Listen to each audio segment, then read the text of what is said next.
Hello दोस्तों, आप सभी को शुभ लाभ जी के क्लासेस में स्वागत है। आज है 9 मार्च 2024।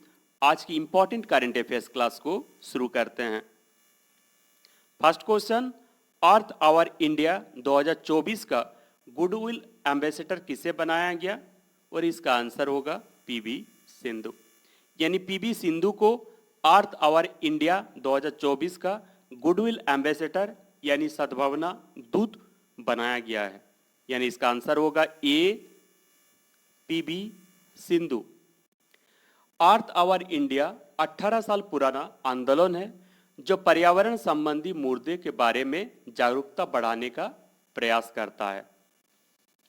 अब देखिए स्मृति मंदाना पीएनबी मेटलाइफ्स के नए ब्रांड एम्बेसडर हैं। कैटरीना कैफ आईपीएल 2024 के लिए चेन्नई सुपर किंग के ब्रांड एम्बेसडर हैं और हरमनप्रीत कौर ये पूमा इंडिया के ब्रांड एम्बेसडर हैं। अब देखिए पीवी सिंधु के बारे में। पीवी सिंधु को साल 2016 में मेजर ध्यानचंद खेल रत्न पुरस्कार मिला है। साल 2019 में पीवी सिंधु को BBC sports women of the year का पुरस्कार मिला है। पीवी सिंधु को साल 2017 और 18 में लगातार विश्व रजत पदक जीतने के बाद पीवी सिंधु 2019 में वर्ल्ड चैंपियन बनी। पीवी सिंधु वर्तमान रैंकिंग 11 है 2 जनवरी 2024 के अनुसार। पीवी सिंधु के नेतृत्व में भारतीय महिला टीम ने थाईलैंड को 3-2 से हराकर बैडमिंटन एशिया टीम चैंपियनशिप 2024 में ऐतिहासिक स्वर्ण पदक जीता है। नेक्स्ट, पीवी सिंधु का पूरा नाम पुसरला वेंकट सिंधु है। रियो ओलंपिक 2016 में पीवी सिंधु ने रजत पदक जीता था। टोक्यो ओलंपिक 2020 में पीवी सिंधु ने कांस्य पदक जीता था। पीवी सिंधु ने लगातार 2 ओलंपिक जीतने वाली एकमात्र भारतीय महिला खिलाड़ी हैं। पीवी सिंधु 2018 राष्ट्रमंडल खेलों के उद्घाटन समारोह में भारत की ध्वजवाहक रह चुकी हैं। पीवी सिंधु को साल 2020 में भारत का सर्वोच्च नागरिक पुरस्कार पद्म भूषण और 2015 में सिंधु को पद्मश्री से सम्मानित किया गया था। सर्वोच्च खेल सम्मान राजीव गांधी खेल रत्न अवार्ड मिल चुका है और साल 2013 में पीवी सिंधु को अर्जुन अवार्ड से सम्मानित किया गया था। आइए अब नेक्स्ट क्वेश्चन में। स्लाइस ने किसे अपना नया राजदूत यानी ब्रांड एम्बेसडर के रूप में नियुक्त किया है? और इसका आंसर है नयनतारा। यानी फिल्म अभिनेत्री नयनतारा को स्लाइस ने अपना नया राजदूत के रूप में नियुक्त किया है। यानी इसका आंसर होगा ए, नयनतारा। अब देखिए आलिया भट्ट गुच्ची की पहली भारतीय वैश्विक राजदूत हैं। कैटरीना कैफ आईपीएल 2024 के लिए चेन्नई सुपर किंग के ब्रांड एम्बेसडर हैं और श्रद्धा कपूर एसिक्स, इसको बोलता है एसिक्स, ASICS, एसिक्स के ये ब्रांड एम्बेसडर हैं। अब देखिए हाल ही में नियुक्त किए गए ब्रांड एम्बेसडर। कैटरीना कैफ को आईपीएल 2024 के लिए चेन्नई सुपर किंग के ब्रांड एम्बेसडर नियुक्त किया गया है। IRS अधिकारी नरेंद्र कुमार यादव को फिट इंडिया मूवमेंट का ब्रांड एम्बेसडर बनाया गया है। रणबीर सिंह को बोट का ब्रांड एम्बेसडर नियुक्त किया गया है। रूपे प्राइम वॉलीबॉल सीजन 3 के लिए ऋतिक रोशन को ब्रांड एम्बेसडर नियुक्त किया गया है। सौरभ गांगुली को बंगाल का ब्रांड एम्बेसडर नियुक्त किया गया है। भारतीय स्टेट बैंक ने क्रिकेटर महेंद्र सिंह धोनी को अपना आधिकारिक ब्रांड एम्बेसडर नियुक्त किया है और national payment corporation of India ने बॉलीवुड अभिनेता पंकज त्रिपाठी को यूपीआई सुरक्षा राजदूत के रूप में नियुक्त किया है।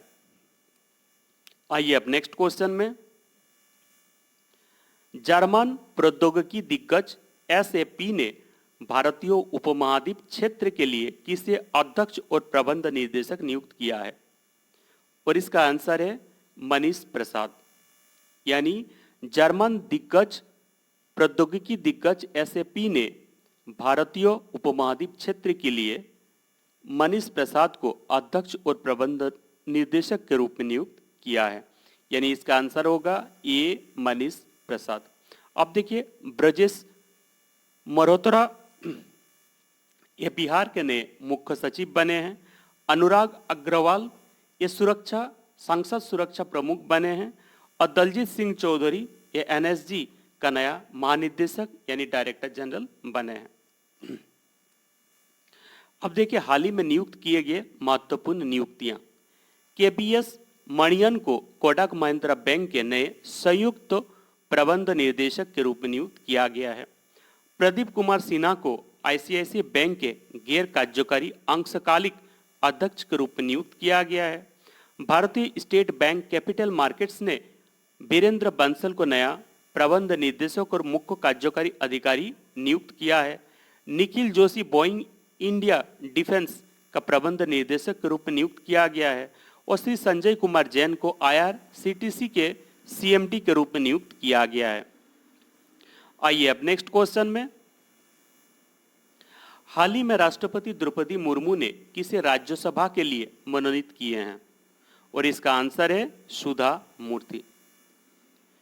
यानी हाल ही में राष्ट्रपति द्रौपदी मुर्मू ने लेखिका सुधा मूर्ति को राज्यसभा के लिए मनोनीत किए हैं, यानी इसका सही आंसर होगा ए सुधा मूर्ति।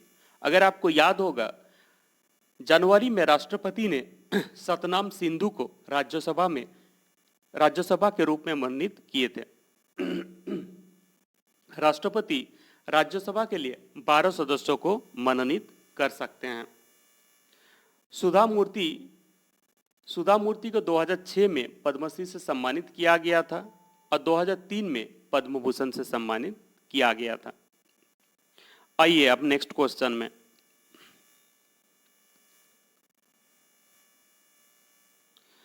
अंतर्राष्ट्रीय सौर गठबंधन का 97वां सदस्य देश कौन बना है? और इसका आंसर है पनामा। यानी अंतर्राष्ट्रीय सौर गठबंधन का 97वां कंट्री जो बना है उसका नाम है पनामा। पनामा का राजधानी कहाँ है? पनामा सिटी है। और पनामा की करेंसी क्या है? पनामियन बाल्बोआ।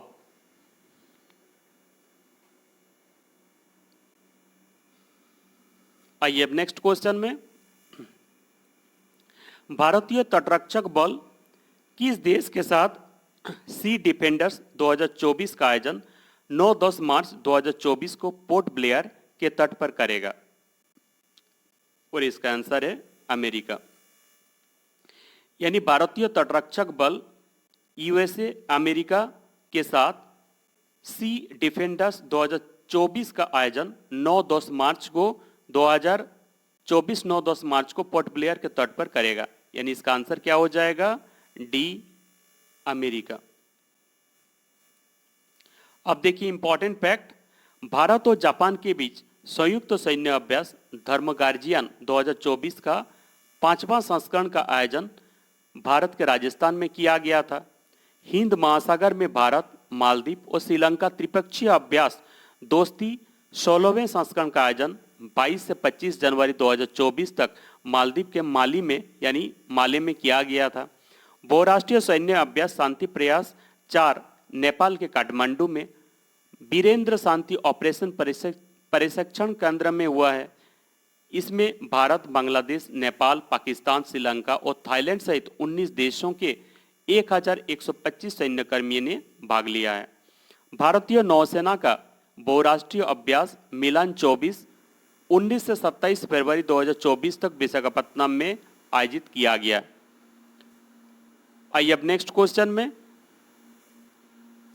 खसरा और रूबेला जैसे बीमारियों से निपटने के लिए अनुकरणीय प्रयासों के लिए किस देश को अमेरिकी रेड क्रॉस मुख्यालय में चैंपियन पुरस्कार से सम्मानित किया गया है? और इसका आंसर है भारत। यानी खसरा और रूबेला जैसे बीमारियों से निपटने के लिए अनुकरणीय प्रयास के लिए भारत को अमेरिका रेड क्रॉस मुख्यालय में चैंपियन पुरस्कार से सम्मानित किया गया है। यानी इसका आंसर होगा ये भारत। यह पुरस्कार 6 मार्च को वाशिंगटन में अमेरिकी रेड क्रॉस मुख्यालय में स्वास्थ्य और परिवार कल्याण मंत्री की ओर से भारत के राजदूत श्री प्रिया रंगनाथन को दिया गया है। आइए अब नेक्स्ट क्वेश्चन में। भारत के लिए 100 टेस्ट मैच खेलने वाले सबसे उम्रदराज 14वें खिलाड़ी कौन बने हैं? और इसका आंसर है रविचंद्रन अश्विन। यानी भारत के लिए 100 टेस्ट मैच खेलने वाले उम्रदराज खिलाड़ी रविचंद्रन अश्विन बने हैं। यानी इसका आंसर क्या होगा? डी। 100वें मैच में कैप देकर बीसीसीआई ने आर रवि अश्विन को सम्मानित किया है। आर रवि अश्विन 37 साल 172 दिनों की उम्र में 100वां टेस्ट मैच खेले हैं। सौरभ गांगुली ने 35 वर्ष 171 दिन में यह मुकाम हासिल किया था। आर अश्विन इस क्लब में शामिल होने वाले 14वें क्रिकेटर बने हैं। यहां देखिए नोट, जॉनी बेरेस्टो इंग्लैंड की क्रिकेट इतिहास में 100 टेस्ट खेलने वाले 17वें खिलाड़ी बने। ये भी इंपॉर्टेंट है, इसे भी याद रखिएगा। आइए अब नेक्स्ट क्वेश्चन में। राष्ट्रीय युवा सांसद महोत्सव 2024 का प्रथम पुरस्कार किसने जीता है? और इसका आंसर है यतीन भास्कर दुग्गल। इसका आंसर है यतीन भास्कर दुग्गल। यानी इसका सही आंसर हो जाएगा सी, यतीन भास्कर दुग्गल। यानी राष्ट्रीय युवा सांसद महोत्सव 2024 का प्रथम पुरस्कार यतीन भास्कर दुग्गल ने जीते हैं। अब देखिए दूसरा पुरस्कार तमिलनाडु के वैश्य पिचाई ने जीता है और तीसरा पुरस्कार राजस्थान के कनिष्क शर्मा ने जीता है। आइए अब नेक्स्ट क्वेश्चन में। थाईलैंड में आयोजित 15वीं एशियन लॉन बॉल चैंपियनशिप में भारत की पुरुष टीम ने कौन सा पदक जीता है? और इसका आंसर है स्वर्ण पदक। इसका आंसर है स्वर्ण पदक। यानी थाईलैंड में आयोजित 15वीं एशियन लॉन बॉल चैंपियनशिप में भारत की पुरुष टीम ने स्वर्ण पदक जीता है। यानी इसका आंसर हो जाएगा ए, स्वर्ण पदक।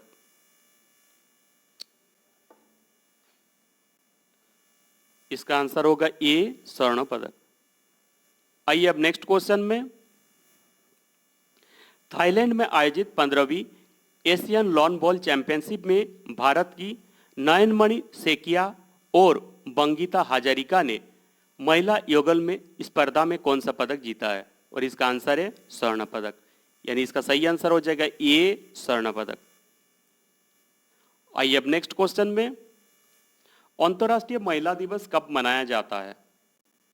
और इसका आंसर है 8 मार्च। यानी 8 मार्च को अंतर्राष्ट्रीय महिला दिवस मनाया जाता है। और इस बार का थीम क्या है? अंतर्राष्ट्रीय महिला दिवस 2024 का थीम क्या है? महिलाओं में निवेश, प्रगति में तेजी लाना, invest in women, accelerate progress. यानी इसका सही आंसर हो जाएगा बी, 8 मार्च। यानी अंतर्राष्ट्रीय महिला दिवस 8 मार्च को मनाया जाता है। और भारत में राष्ट्रीय महिला दिवस 13 फरवरी को मनाया जाता है। ये भी याद रखिएगा। अब देखिए कुछ इंपॉर्टेंट फैक्ट्स। दुनिया की पहली महिला प्रधानमंत्री श्रीमावो भंडारानायके श्रीलंका की हैं। दुनिया की पहली महिला राष्ट्रपति अर्जेंटीना की मार्मा स्टेला थी। सुप्रीम कोर्ट की पहली महिला जज जस्टिस फातिमा बीबी हैं। न्यूजीलैंड संसदीय चुनावों में महिलाओं को वोट देने का अधिकार देने वाला दुनिया का पहला देश है। स्पेन पीरियड्स के दौरान छुट्टी को लेकर कानून पारित करने वाला पहला यूरोपीय देश है। संयुक्त राष्ट्र महासभा की पहली महिला अध्यक्ष कौन थी? विजयलक्ष्मी पंडित। और भारत की प्रथम मुख्य चुनाव आयुक्त बनने वाली पहली महिला कौन थी? बीएस रामादेवी। ये सारे इंपॉर्टेंट हैं, इन्हें याद रखिएगा। अब देखिए मार्च महीना में मनाया गया महत्वपूर्ण दिवस यानी इंपॉर्टेंट डेज। 1 मार्च को विश्व नागरिक सुरक्षा दिवस मनाया गया यानी वर्ल्ड सिविल डिफेंस डे। 1 मार्च को शून्य भेदभाव दिवस यानी जीरो डिस्क्रिमिनेशन डे मनाया गया। 3 मार्च को विश्व वन्यजीव दिवस यानी वर्ल्ड वाइल्ड लाइफ डे मनाया गया। 3 मार्च को विश्व श्रवण दिवस यानी वर्ल्ड हियरिंग डे मनाया गया। और 4 मार्च को राष्ट्रीय सुरक्षा दिवस यानी नेशनल सेफ्टी डे भी मनाया गया।